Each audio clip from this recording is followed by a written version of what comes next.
Almost 2.5 years in, Russia's cruel and unprovoked war in Ukraine continues to have a devastating impact on the country and especially its children. According to the Ukraine Children's Action Project, more than 22,000 Ukrainian children have been injured or killed or abducted. 5 million children have been displaced from their homes, and 4,000 schools in Ukraine have been damaged or destroyed by Russia's attacks, exacerbating learning losses and trauma for children who, despite all of this, remain quite resilient, ambitious, and hopeful about their future. And we are seeing that yet again this week in an extraordinary way. 51 high school students from Ukraine arrived Monday here in the U.S. from Ukraine. They are finalists in the International Genius Olympiad competition in Rochester, New York. We are lucky to be joined now by one of them. Antonia Dron is 16 years old. She's from Dnipro in central Ukraine. Also with us, our friend Dr. Erwin Redlener, the founder of the Children's Health Fund and the Ukraine Children's Action Project. Dr. Redlener, you go first. What are you doing there? Well, this has been an extraordinary opportunity for us, Nicole, after thinking a lot about the trauma that's happened to so many children here. And we've been there, multiple times. We're going to go back. But this is a shining, bright light of optimism for a positive future for Ukraine once this war is over. And Antonia here is one of the 51 students that's come here to Rochester, New York, to the Rochester Institute of Technology, where they are competing against teams from 66 countries around the world. Ukraine had the most applicants of any country in the world, including the U.S., and their projects range from science and technology to creative writing and the arts. And Antonia here is had a spectacular idea about ecology and the importance of a clean environment now and once the war is over. But she's one of these shining jewels of Ukraine and Ukraine's future. Antonia, tell us about what life is like in Ukraine right now for you.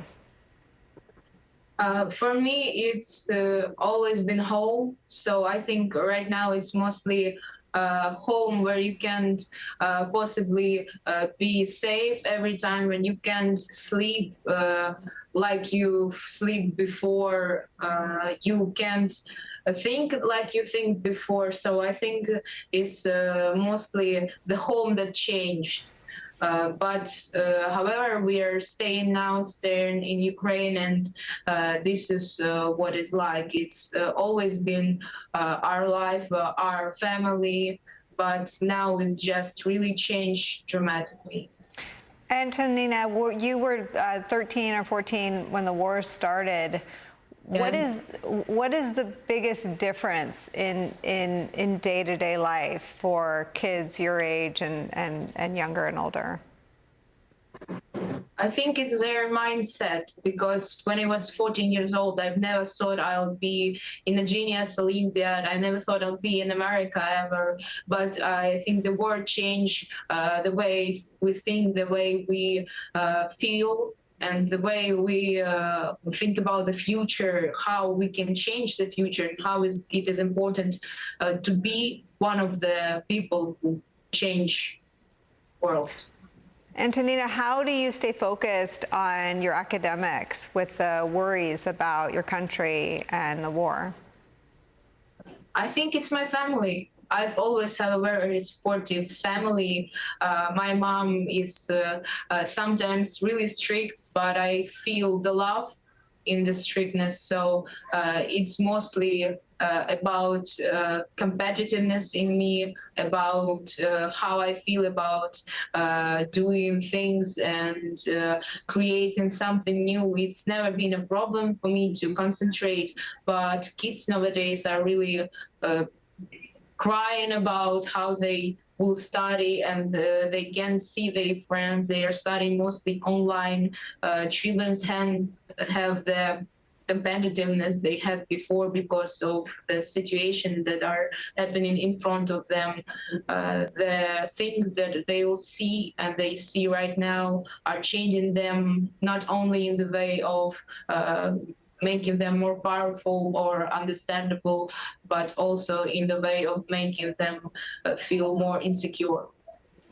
Antonina, I don't know if it's always obvious, but so many people here think about your country and admire your leaders and admire all of you. And it's such a privilege to get to talk to you. I'm going to follow the Olympiad this weekend and make sure I hear how you and your fellow Ukrainian students fare in the competition. Antonia Dron and Dr. Erwin Redlener, thank you both for spending time with us.